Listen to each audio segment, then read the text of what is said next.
उन्हाळ्याच्या दिवसात जेवण नीटसं जात नाही किंवा काही खावंसं वाटत नाही. हलकं फुलकं असं काहीतरी खावंसं वाटतं. नाश्त्यासाठी किंवा जेवणासाठी बनवायलासुद्धा झटपट आणि पचायलासुद्धा अगदी हलकं फुलकं असं काहीतरी बनवण्याचा आपण ऑप्शन शोधत असतो. आणि म्हणूनच आज मी तुमच्यासाठी नाश्त्याचा एक झटपट होणारा आणि हलका फुलका असा पदार्थ घेऊन आली आहे, ज्याला बनवायला अगदी मोजून 10 ते 12 मिनटं लागतील आणि पचायलासुद्धा हा पदार्थ खूप हलका फुलका आहे. चला तर मग सुरुवात करू. तर सुरुवातीला एका पातेल्यामध्ये घेऊयात 2 चमचे साजूक तूप. आता तूप मेल्ट झालं की यामध्ये आपण घालायची आहे वरई. तर वरईला काही ठिकाणी वरी तांदूळ किंवा भगर असंही म्हटलं जातं. तर वरई इथे मी अर्धी वाटी घेतलेली आहे. आता ही वरई आपण तुपामध्ये चांगली परतून घ्यायची.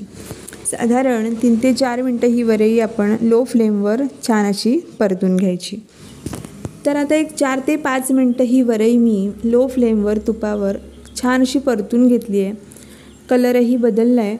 तर आता आपण ही बाजूला काढून घेऊ. आता वरई भाजून घेतलेल्या भांड्यामध्येच आपण पुन्हा घ्यायचं आहे 2 टेबलस्पून साजूक तूप. तर हे आपण आता फोडणीसाठी घेतो आहे. तूप चांगलं गरम झालं की यामध्ये घालूयात अर्धा चमचा जिरं. जिरं चांगलं फुलू द्यायचं आहे. जिरं चांगलं फुललं की यामध्ये घालूयात कढीपत्त्याची पानं.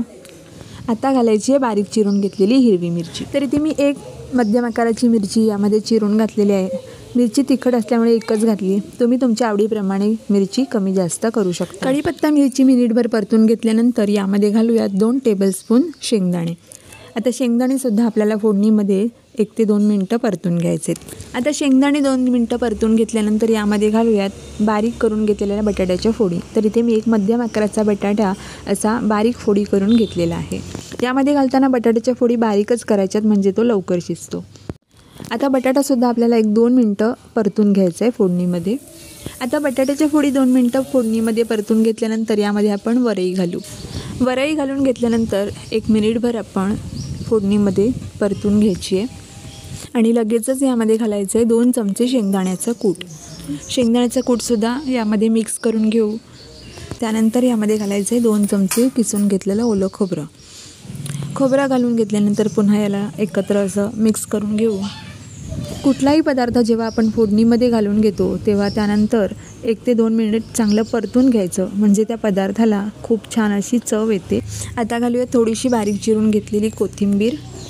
मिक्स करून घेऊ. त्यानंतर यामध्ये घालूयात चवीप्रमाणे मीठ आणि 1 चमचा साखर. साखरेचं प्रमाण तुम्ही तुमच्या आवडीप्रमाणे कमी जास्त करू शकता. मीठ आणि साखर घालून घेतल्यानंतर छान असं सगळं एकजीव करून घेऊ. आता यामध्ये अर्धी वाटी वरई होती त्यासाठी 2 वाट्या आपण पाणी घालून घ्यायचं आहे. म्हणजे वरईच्या चौपट पाणी घालायचे. पाणी घातल्यानंतर छान असं एकजीव करून घेऊ. चांगलं मिक्स करून घेऊ आणि यावर झाकण ठेवून आपण एक 5 ते 7 मिनटं याला एकदम लो फ्लेमवर शिजून घेऊ. आता 6 ते 7 मिनटानंतर आपण झाकण उघडून बघू. तर इथे आपला हा वरईचा उपमा शिजून तयार झालेला आहे. चांगलं याला वरून खाली मिक्स करून घेऊ. आता सर्वात शेवटी आपण यावर 1 चमचा साजूक तूप घालायचं. चांगलं मिक्स करून घ्यायचं आणि पुन्हा एकदा झाकण ठेवून फक्त 1 मिनिट याला वाफ द्यायची. तर 1 मिनिटभर वाफ देऊन झाल्यानंतर इथे आपला हा हलका फुलका असा वरईचा उपमा बनून तयार आहे. तर असा हा हलका फुलका वरईचा उपमा तुम्ही या उन्हाळ्यात नक्की करून बघा. तुम्हाला नक्की आवडेल. रेसिपी कशी वाटली, आवडली असेल तर नक्की एक लाईक करा, शेअर करा. तसंच पारिजात किचनला अजूनपर्यंत सबस्क्राईब केलं नसेल तर सबस्क्राईब करा. तसंच शेजारील बेल आयकॉन प्रेस करा. लवकरच पुन्हा भेटू अशीच एक नवीन रेसिपी घेऊन. तोपर्यंत नमस्कार.